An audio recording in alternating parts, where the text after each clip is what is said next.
నువ్వు నేను ఒకటి కాదు. సో జిమ్ లో చాలా మంది నన్ను బ్రో నీ డైట్ చెప్పు అంటారు. నేను చెప్పను బ్రో అంటాను. ఎందుకంటే నువ్వు నేను ఒకటి కాదు. సో నీ డైట్ నా డైట్ ఒకేలాగా ఉండదు. డైట్ అనేది లైక్ చాలా మీద డిపెండ్ అయి ఉంటుంది. సో నువ్వు నేను డిఫరెంట్, నీ వెయిట్ నా వెయిట్ డిఫరెంట్, నీ ఏజ్ నా ఏజ్, నీ గేజ్ అదొద్దులే.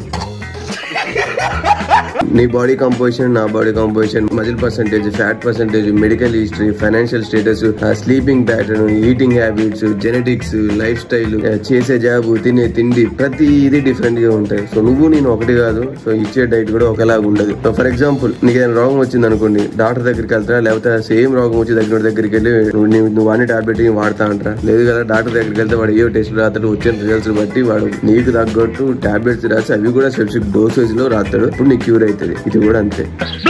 సో ఎప్పుడైనా నీకు డైట్ కావాలంటే నాకు డైట్ చెప్పను కానీ నీ డైట్ చెప్పని ఎవరిని